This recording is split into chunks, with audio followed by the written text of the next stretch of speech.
Abra sua Bíblia comigo, no livro de Ezequiel, capítulo 3. A partir do versículo 10. Que bom que o nosso Missão Jovem estava cantando aqui. Eu não sabia que vocês iam cantar hoje, né? E o que Deus ministrou no meu coração tem a ver com vocês, com a visão que Deus colocou para essa igreja, para as próximas gerações. Então vocês estão englobados aqui. Que bom que a gente então teve esse prelúdio para ver como Deus está se movendo em todas as faixas etárias e em toda a família da nossa igreja.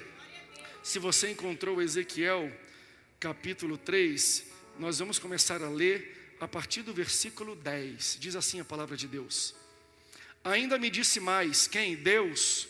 Deus disse assim, filho do homem, para quem? Para o profeta Ezequiel. Filho do homem, guarde em seu coração todas as minhas palavras, que eu lhe falar, e ouça-as com muita atenção.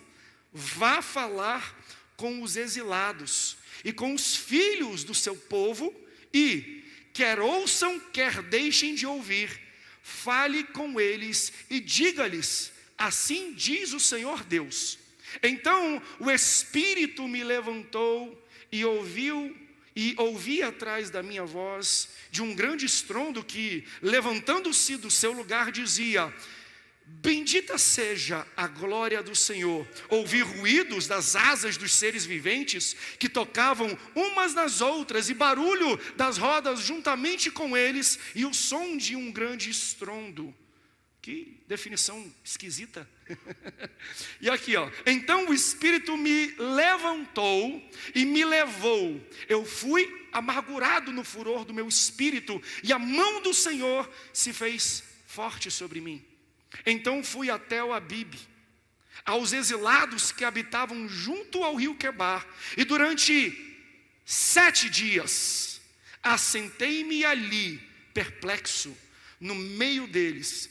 Depois dos 7 dias, a palavra do Senhor veio a mim dizendo: filho do homem, eu o coloquei como atalaia sobre a casa de Israel. Você ouvirá a palavra da minha boca e lhes dará aviso da minha parte. Se você ama a palavra de Deus, diga: eu amo a Bíblia. Tome o seu assento, por favor.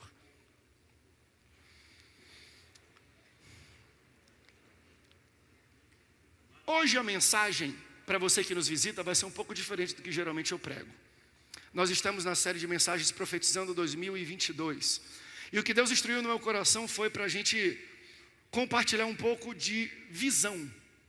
A visão que vem de Deus, dada para o anjo da igreja, pastor, que sou eu, passando para todo o povo. Deus vem trabalhando há muito tempo isso ao meu coração, e Ele entendeu que hoje era o momento da gente, nos primeiros 15 a 20 minutos nós vamos conversar um pouco, e depois eu vou tentar pregar para finalizar aquilo que nós estamos conversando sobre o que nós esperamos da nossa igreja no ano de 2022. Qual é a visão dela? Como é que ela entende o crescimento? Como é que ela entende o trabalho que Deus já está fazendo e o progresso que Ele espera para essa casa?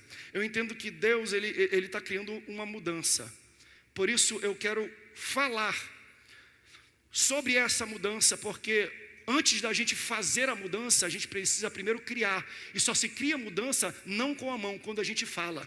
Mudança se cria da boca primeiro para fora. Mudança se cria profetizando e falando. É por isso que quando Deus vai formar o mundo, Ele não coloca a mão, Ele usa a boca, Ele profetiza, Ele fala: haja luz, e depois da fala dele, a luz aconteceu. E tudo o que Deus falava acontecia. Nós só podemos criar um amanhã melhor quando nós abrimos a nossa boca. Se você não está vivendo no desejo e na visão que você tinha, é porque a sua boca está fechada. Quando você começar a abrir a boca e profetizar, Deus vai criar um amanhã para você. E eu disse que eu ia conversar, eu já estou pregando. Eu estou pregando estilo Nardelli também. Cadê o Nardelli? Está ali. Olha só, quando Deus quis mudar o curso do mundo do pecado, sabe o que Ele fez? Ele enviou o Verbo.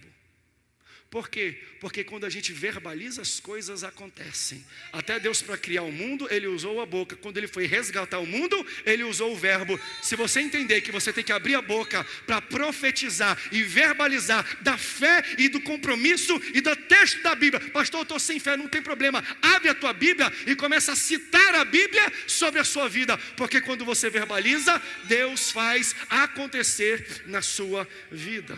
Meu Deus. Deixa eu falar um pouco, não quero pregar não. Quero externar para vocês, eu tento. Quero externar para vocês um pouco da visão que eu pude interpretar desse ano da nossa igreja. O que Deus tem colocado para a gente encarar para o próximo ano. Por isso me dê nesses 10, 15 minutos um pouco da sua paciência e da sua atenção total. Por favor, porque hoje talvez não seja uma mensagem cheia de revelação, mas com certeza será uma mensagem de muita inspiração para as nossas vidas e para aquilo que Deus quer fazer no nosso meio no próximo ano. A nossa igreja é uma igreja que prega a palavra. A gente prega a Bíblia Sagrada. E a gente só não prega de maneira rasa. A gente prega em séries porque eu entendo que a gente precisa se aprofundar. A gente precisa cavar. A gente precisa chegar no que tem debaixo, não apenas da superfície, mas lá embaixo até a gente chegar no pré-sal. Daquilo que Deus tem como mensagem, daquilo que Deus tem como ensinamento, daquilo que Deus tem como primícia na sua palavra.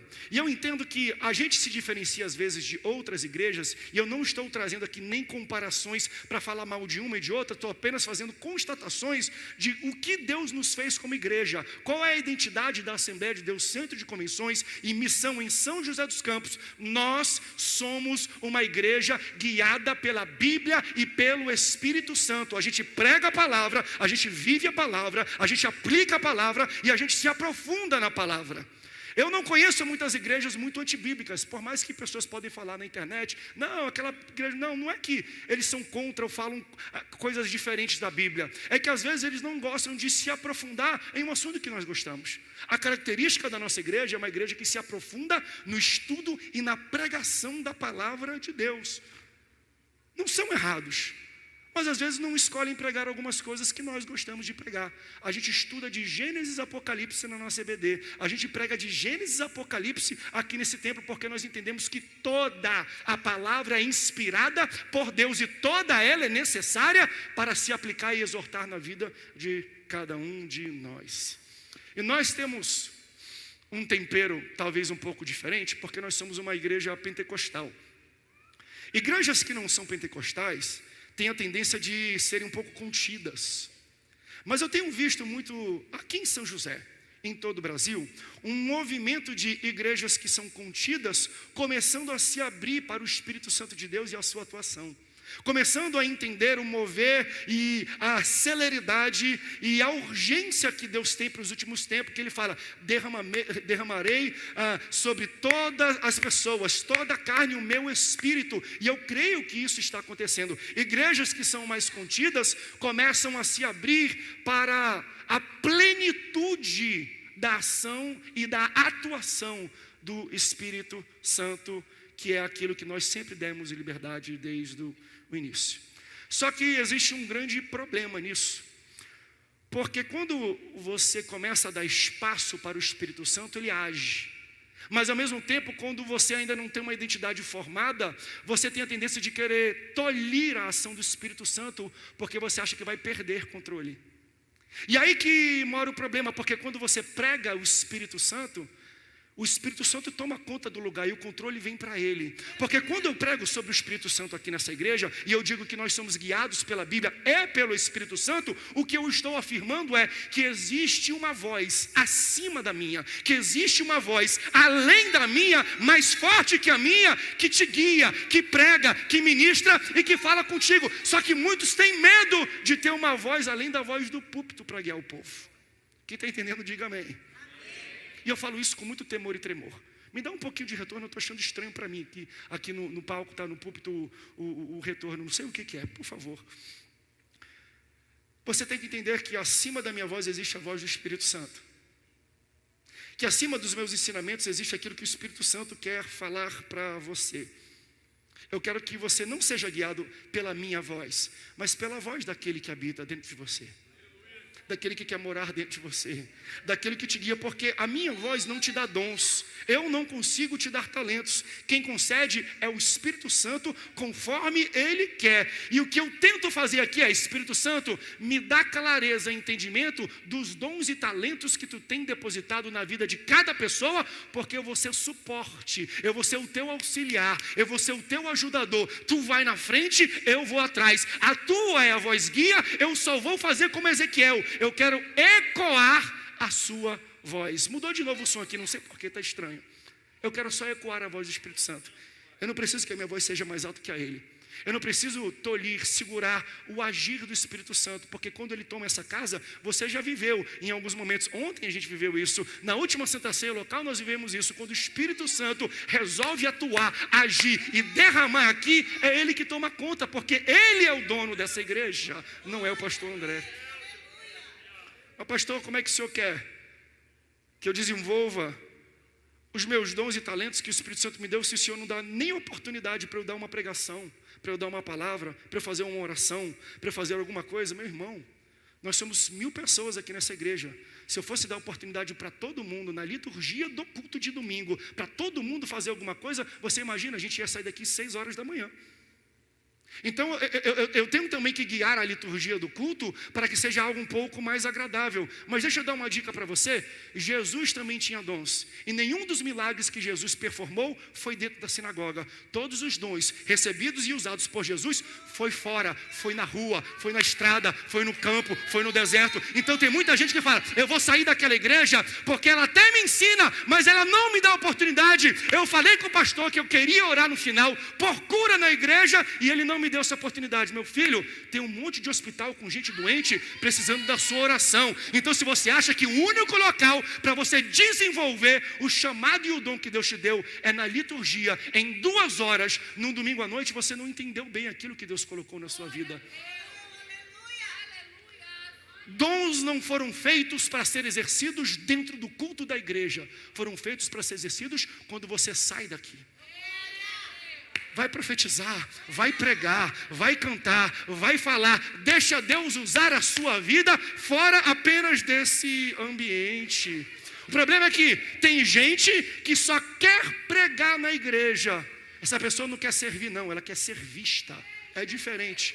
Se Deus colocou algo em você, onde você estiver, abre uma live e prega, abre uma live e ora, abre uma live e aconselha. Onde você está, Deus já te capacitou e Ele já te deu ferramentas para você começar a desenvolver o chamado dEle. Não espere o pastor te convidar para o púlpito e te dar um microfone, até porque quando chegar, eu falei isso aqui de manhã, e Deus falou, criou, deu os dons. Como é que você usou o dom?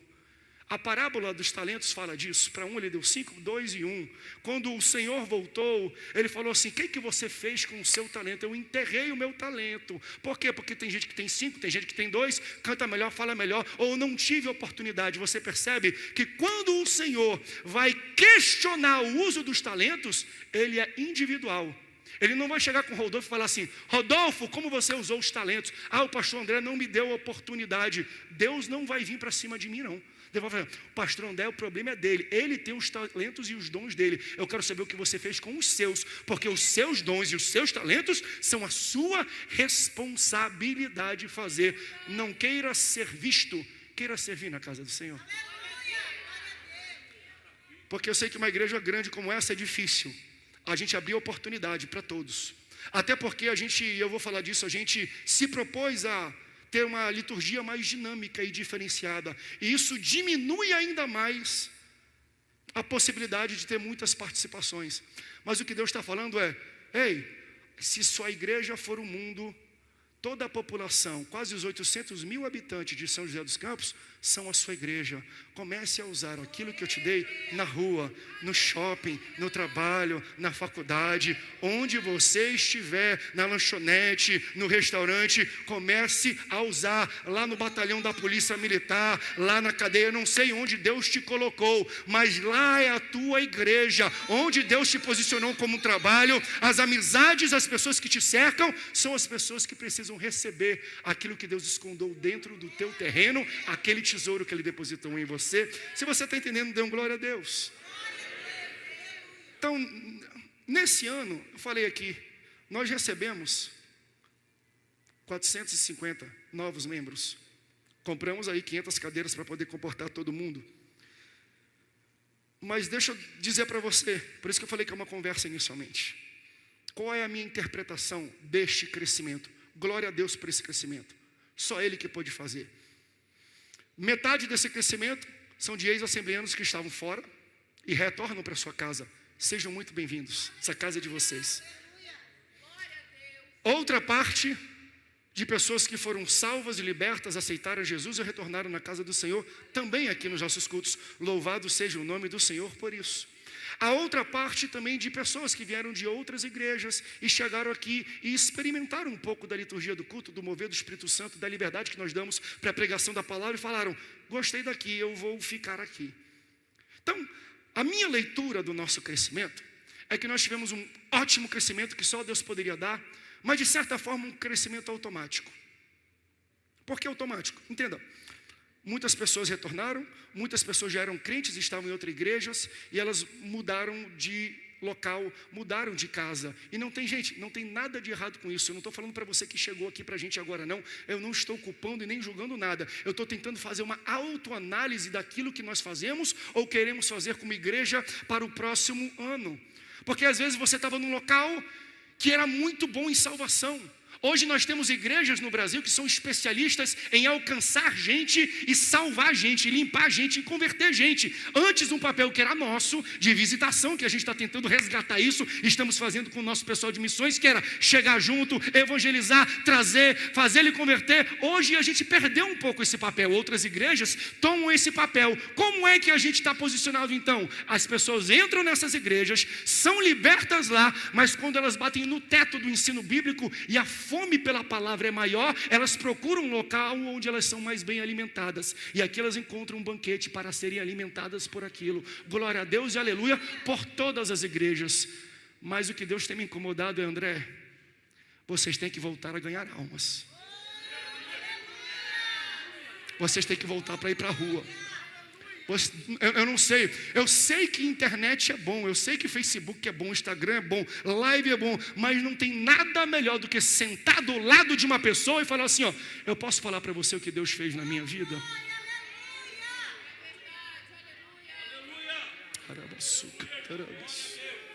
Cada um de vocês é um pastor aqui, é um missionário, é um sacerdote, é um pregador da palavra de Deus, e eu quero que você entenda.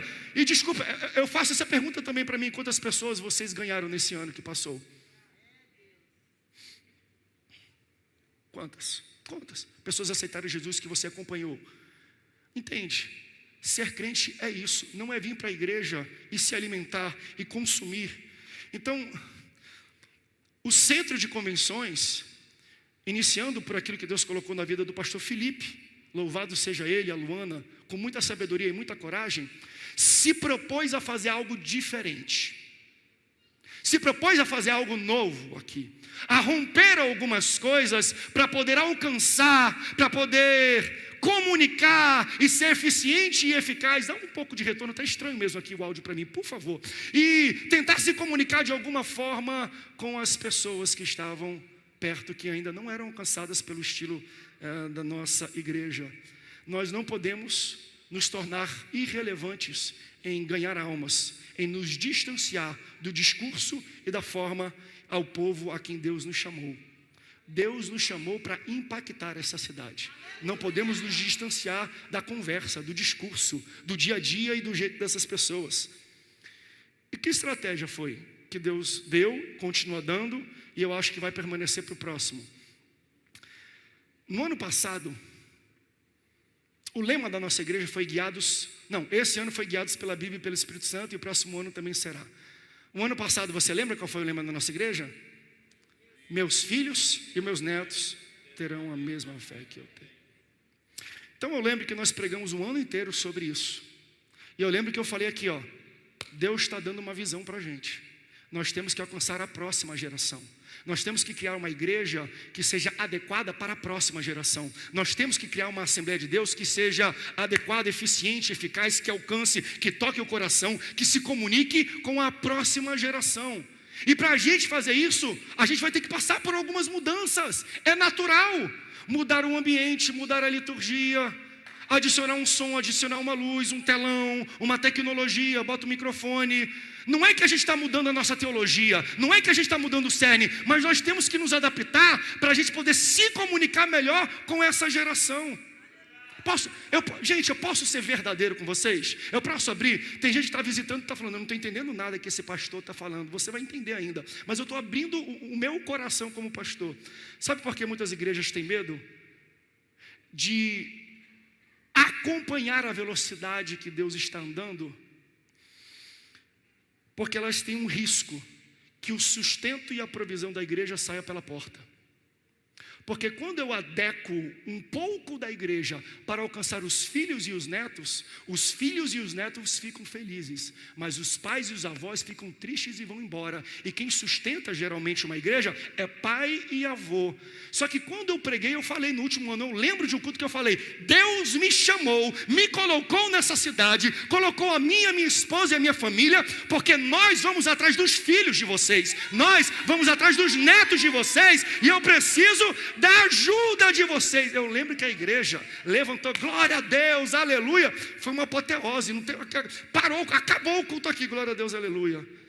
Só que a empolgação terminou quando nós começamos a efetivar as mudanças. Visão sempre é celebrada até ser implementada.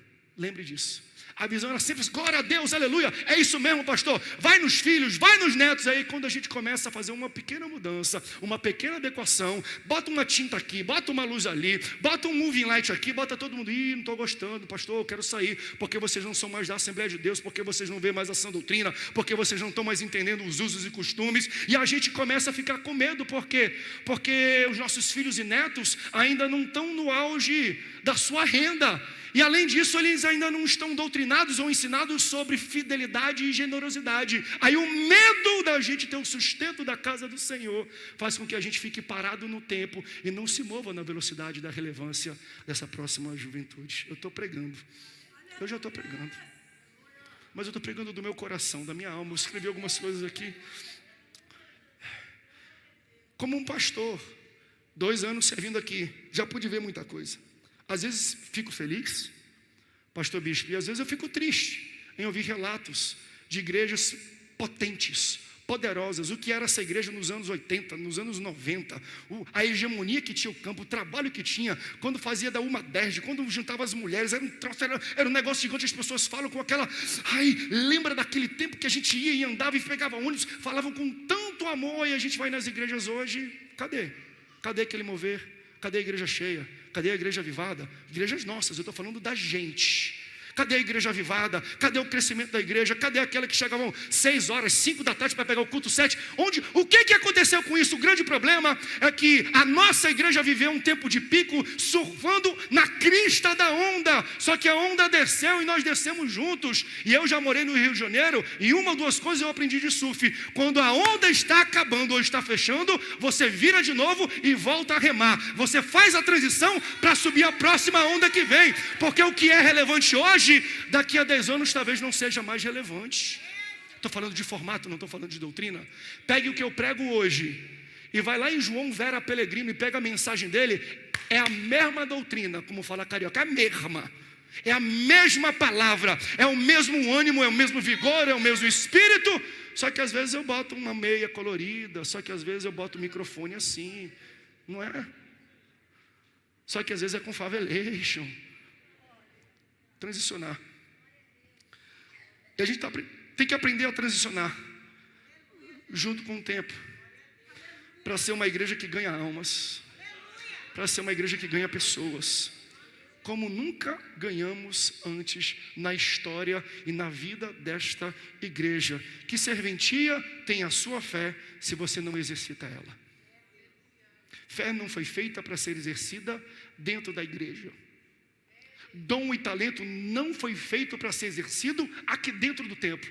Foi feito para ser exercido quando você sai dessas paredes, quando você sai dessas portas e você vê o mundo inteiro e fala: Senhor, agora me usa aqui no meu escritório, aqui no meu colégio, aqui no meu Uber, aqui no meu táxi, aqui no ônibus, aqui no meu serviço, me usa.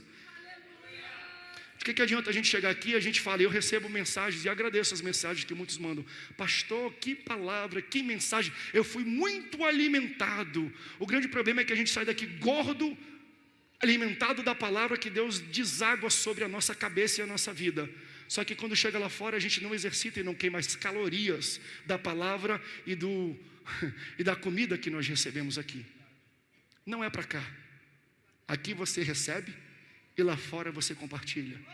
Aqui você é cheio e lá fora você se esvazia.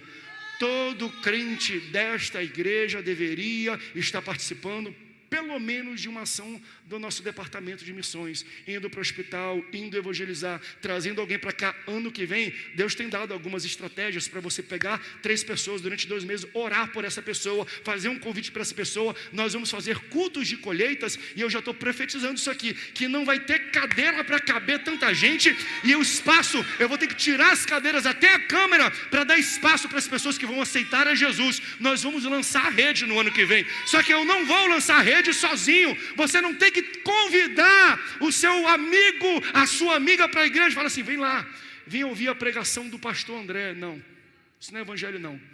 Você não tem que chamar ninguém para ouvir a pregação do pastor. Você tem que convidar alguém para ver a pregação da sua vida. Olha para mim, olha o que Deus fez na minha vida, olha a transformação que Deus me deu. Você que vai ganhar, eu só vou fazer o apelo, eu não ganho ninguém não, quem ganha é você. Você ganha, pessoal, o Espírito Santo constrói ela e eu só faço o apelo. A gente precisa construir essa igreja. Uma igreja que não perde suas identidades e raízes, mas uma igreja que está olhando para frente, para se manter atualizada e conversando com a próxima geração. A melhor forma de compartilhar o evangelho é essa. É você sentar do lado de uma pessoa que está com dor, sentar do lado de uma pessoa que está ferida, sentar do lado de uma pessoa e você se compadecer, e você se sensibilizar com ela e dizer, eu posso dizer para você o que Deus fez pela minha vida quando eu estava assim? Eu posso te contar a história da minha vida? Eu posso te contar como Deus transformou a minha casa, como Deus fez milagre na minha família, como Deus abençoou os meus filhos? É melhor do que rádio. A gente está usando rádio, TV, a gente tem internet, redes sociais, está bombando, mas deixa eu falar, isso não é nada perto da estratégia que Deus deu para cada um de vocês. Você não deveria dizer, vem para a minha igreja para ouvir uma pregação do pastor. Você deveria dizer, olha para a minha vida, para você ver uma pregação da minha vida. Você é uma carta viva e Deus quer usar a sua vida, Deus quer usar as suas atitudes, as suas conexões para ganhar almas para Jesus. O evangelho, escreva isso e depois bota no Twitter, ainda existe Twitter, bota no Orkut. O evangelho não foi feito para ser pregado pelo pastor, o evangelho foi feito para ser vivido pelos crentes. Vivido pelos crentes. É você. É você. Volte ao seu missionário que Deus te chamou. A nossa igreja é uma igreja missionária. Nós fomos fundados pelo missionário João Vera Pellegrino. A Assembleia de Deus começou em Belém do Pará, fundada por 2 missionários suecos. Olha só, pastor, aqui eu não tenho muito jeito, eu não sei pregar muito bem. Daniel Berg e Gunavig chegaram aqui, não sabiam nem falar português. E não tinham dinheiro. Qual é a desculpa que você tem para não abrir a Bíblia, para não comprar uma Bíblia, para dar de presente uma Bíblia, para falar de alguém sobre Jesus, para mandar um link, para falar, ei, deixa eu te falar o que Deus fez na minha vida. Gente, o Espírito Santo tem que acordar a gente. Precisamos ganhar almas e vidas, porque a vinda de Jesus está próxima.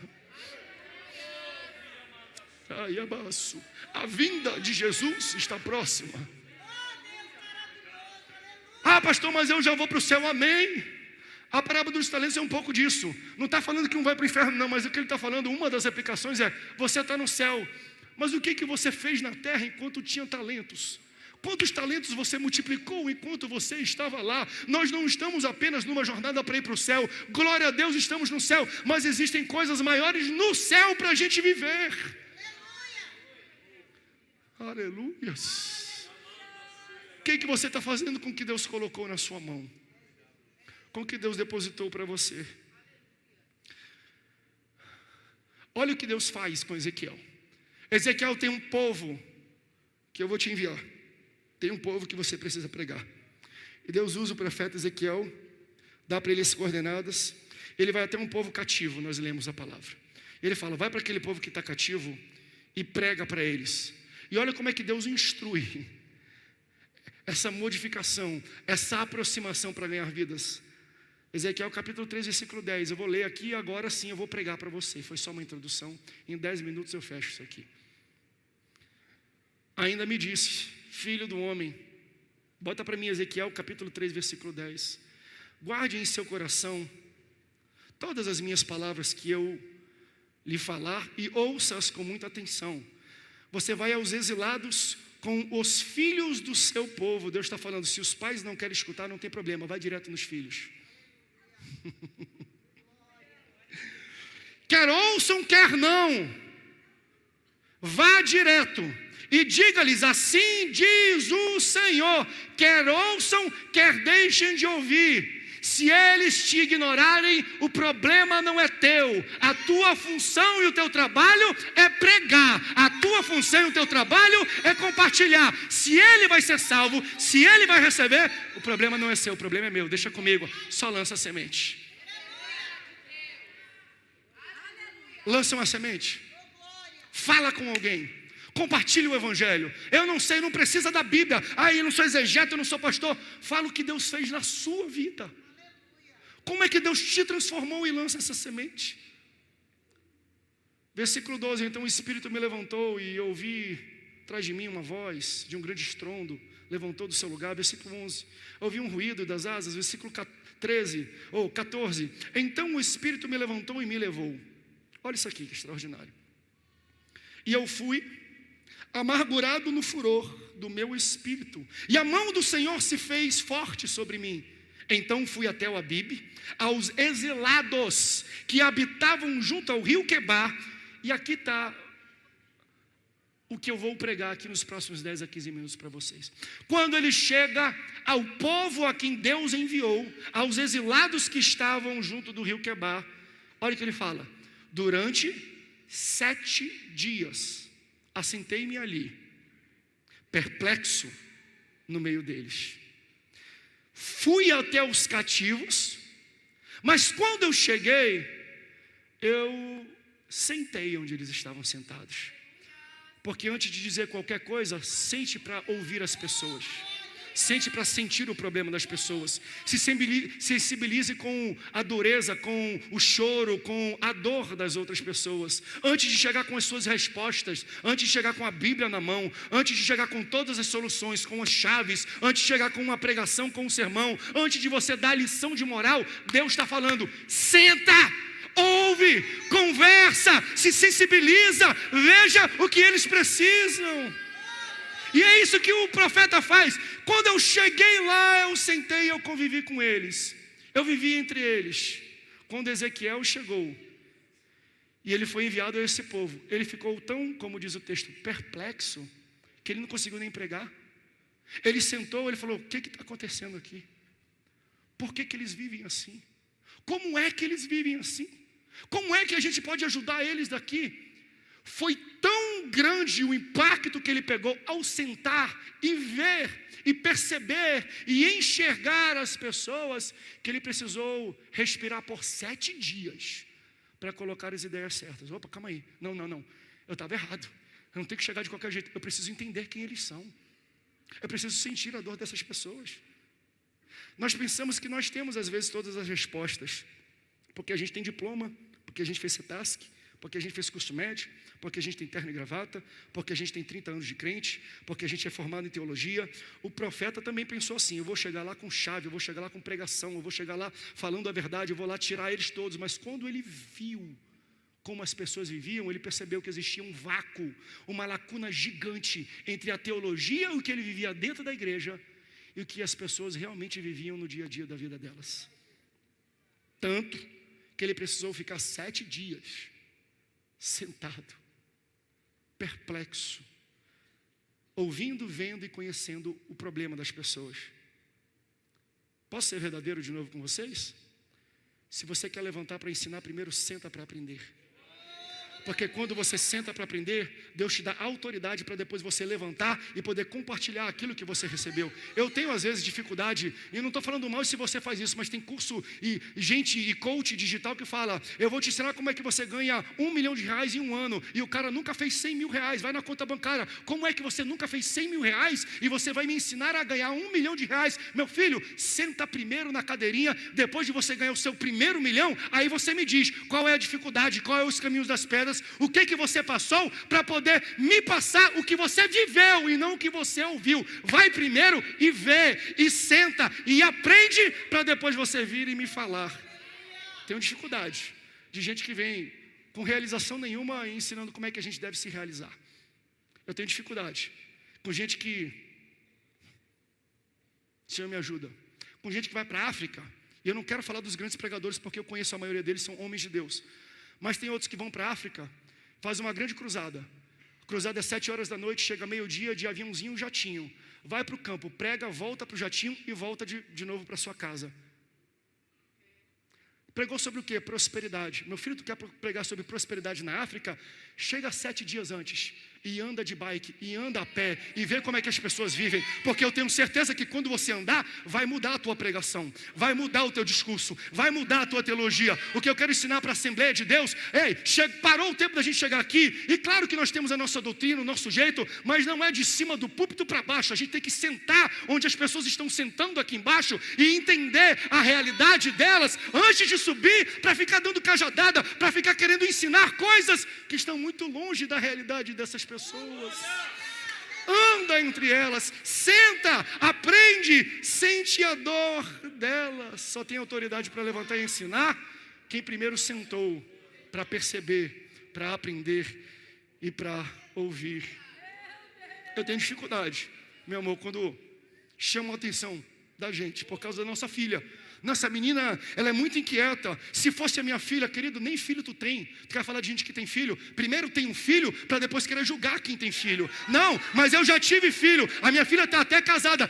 Mas a minha filha é autista. Até você ter uma filha especial, você terá autoridade para falar. Enquanto você não tem, fique caladinho, por favor. Amor, eu estou desabafando, estava na goela. Primeiro viva, primeiro senta, primeiro vê como é a vida, antes de querer apontar o dedo, antes de querer dar conselho, antes de querer dar pitaco e antes de botar o nariz. Viva, aprenda e veja. Eu vou além. Se o meu filho estivesse nas drogas, mas ele nunca teve, fique calado. Eu faria assim. Você acha que existe uma caderneta, existe um estudo? O que você deve fazer quando seu filho entra nas drogas? Nenhuma mãe, nenhum pai deseja isso para os filhos. Não fique julgando os pais que os filhos estão nas drogas porque eles não queriam. E se você nunca teve, não levante a sua voz para querer ensinar. Não critica não. Você não sabe o que a pessoa está passando. Você não sentou os 7 dias com ela. Você não foi para a casa dela. Você não viu as noites de angústia, as noites que saía de carro procurando alguém que estava bêbado, alguém que estava caído, alguém que estava jogado. Antes de você perceber, sentar e viver, não fale nada não. Eu vou falar, isso aqui é tão verdade. Eu lembro o pastor Sandro, agora o pastor Semel, que é o líder de jovens, mas a gente também conversando. Pastor, prega lá e fala que é santidade, outras coisas. Eu vou falar para você, até eu hoje não me sinto mais totalmente capacitado para falar aos nossos jovens sobre santidade, sobre virgindade e sobre pureza. Sabe por quê? É muito fácil para mim botar o meu microfone, botar o meu terninho e chegar aqui e falar assim para eles: ei, jovens, hormônio é sinônimo de demônio. Então, se você quer viver os hormônios e os demônios, jejum, oração, Bíblia, banho gelado, que vai tudo resolver. Aí eu falo isso para eles, né? Só que quando eu volto para casa, eu volto para minha esposinha. Só porque tu deu meu Deus, eu vou melhorar isso. Não é esposinha não, essa mulher é um avião. Tanto quando eu volto para... eu não chamo a minha cama de cama não, eu chamo a minha cama de pista de pouso. São avião, né? Uma esposinha. Chega para lá, já sentei muito tempo do lado dessa mulher para chamar ela de esposinha. Saí do espírito. No outro culto eu falei da picanha, agora eu estou falando da minha esposa. Vou parar por aqui que eu ia fazer outro comentário, mas não era próprio para o momento. É fácil eu exortar os jovens, falar dos hormônios, mas depois eu volto para minha esposa e deito com ela. Se eu quero ainda ensinar eles, eu tenho que sentar do lado deles, entender. Vem aqui, o que é que está apertando? Qual é a tua dificuldade hoje? É pornografia? Por quê? Deixa eu te ajudar. Não é eu ficar de cima exortando, batendo na cabeça deles, não. Eu primeiro preciso sentar do lado deles, entender. Meu filho, o que é que tu está passando? Qual é a dificuldade? Como é que eu posso me capacitar e entender o que você está passando para que eu possa te ajudar? O louvor pode começar a tocar baixinho? O pessoal do louvor pode subir. Porque assim, ó, eu quero ouvir alguém que já passou pelo que eu passei. Eu quero ouvir alguém que já caiu e levantou. Eu quero ouvir alguém que conhece o caminho das pedras, alguém que foi falido, alguém que falhou, alguém que errou, e Deus o resgatou e Deus o levantou. Por quê? Porque essa pessoa se relaciona com o que eu estou vivendo, essa pessoa se sensibiliza com o que eu estou passando. Se Deus fez e permitiu que ele caísse, que ele falisse, que ele tivesse problema, e depois Deus resgatou ele de novo, para essa pessoa, eu sento no primeiro banco, eu fico ouvindo e eu bato palma. Mas se você não passou por isso, nem levante para falar. Não é, pastor, quer dizer que só pode pregar para drogado quem já foi drogado? Não, não é isso que eu estou dizendo. O que eu estou dizendo é, só tem autoridade para pregar para drogado quem sentou do lado de drogado e conviveu com eles. E viveu o dilema de uma família que tem um drogado. E viveu no dilema de uma família que tem um alcoólatra. E viveu no dilema de uma família que o filho está viciado em pornografia ou viciado em qualquer outras coisas. Não é para julgar. O que Deus estava falando para o profeta é: primeiro senta e vê, porque eu vou dar a minha palavra e tu aplica.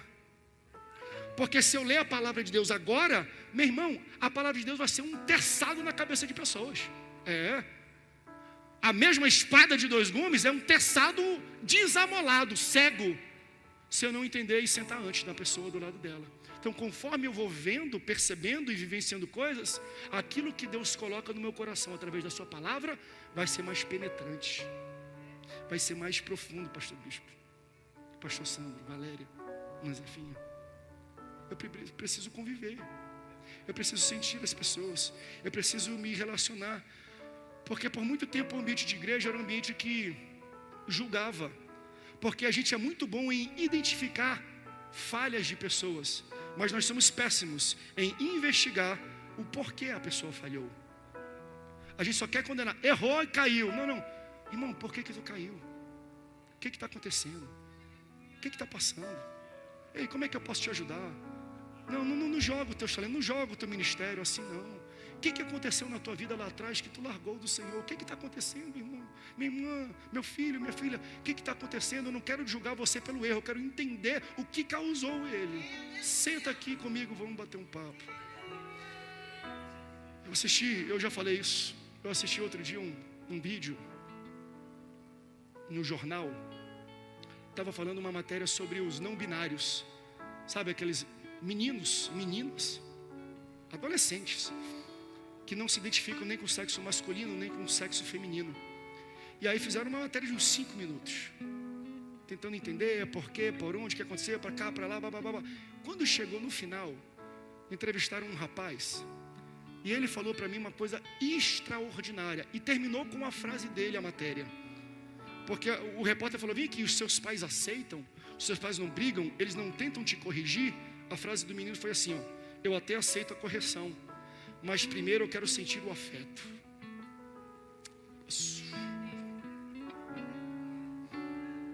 Dá vontade de chorar quando eu ouço isso. Então, gente, a relevância da nossa igreja para essa geração não está no nosso discurso. Para a gente ser relevante, entenda, a gente só muda essa geração não pela nossa capacidade de falar, mas pela nossa capacidade de sentar e ouvir. É assim que essa próxima geração vai ser mudada.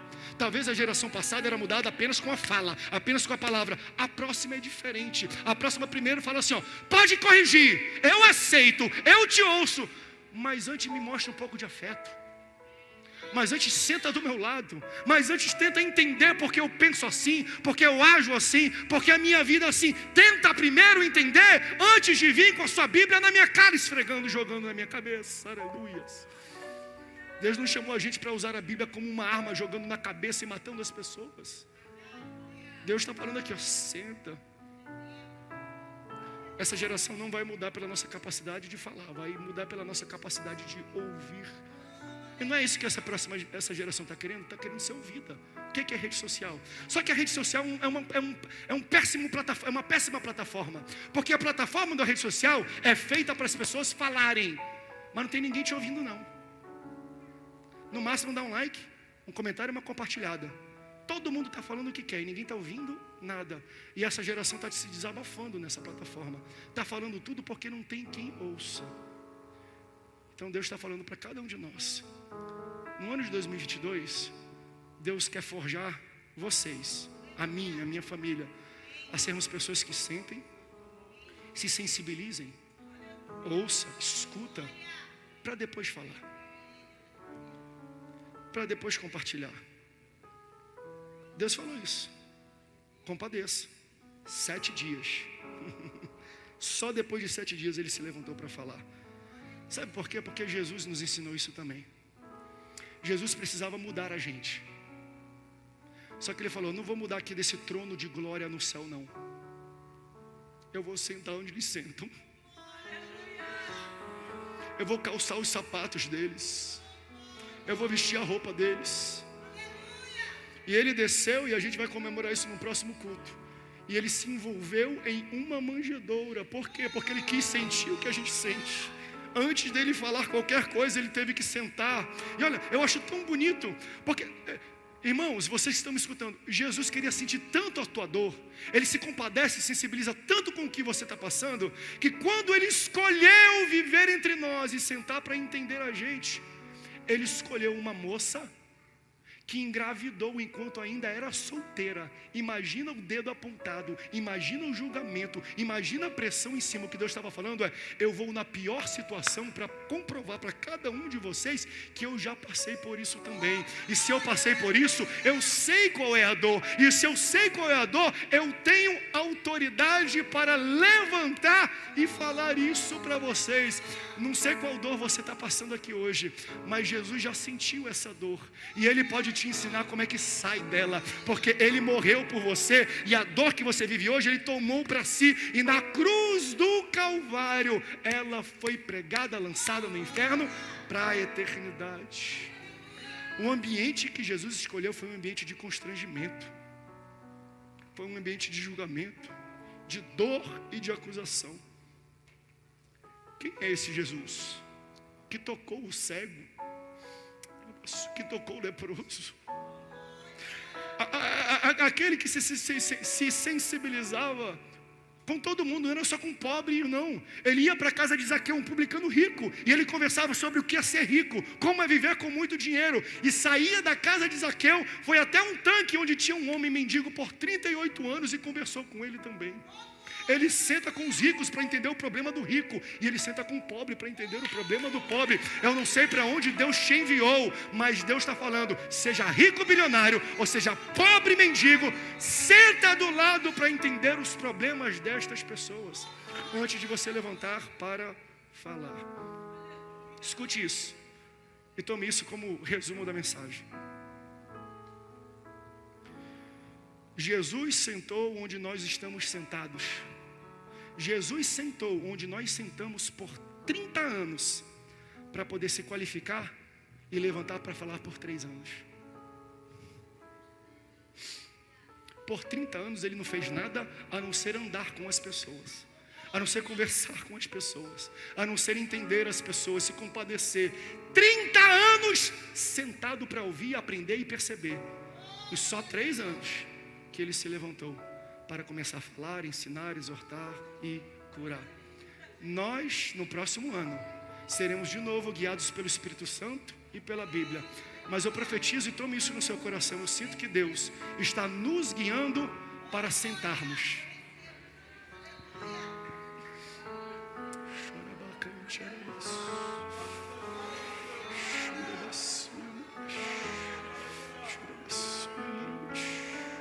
Fique de pé. 30 anos, tudo que Jesus fez foi se aproximar. Ele até pagou imposto. Jesus sentiu o que você sentiu quando ele deixou o céu. Jesus sentou do lado de mãe viúva, que cobrador de imposto queria pegar. Eu sei que era um profeta, mas ali ele estava presente também. Mãe, solteira, está difícil. Jesus sabe a tua dor. Jesus já sentou onde você sentou. E Ele manda livramento. E Ele ajuda, Ele se compadece. Jesus sentou com pessoas famintas, pessoas sem teto. E Deus proveu comida, Deus multiplicou, Deus deu alento, Deus deu consolo. E depois de tudo isso, só que Ele levantou para ensinar.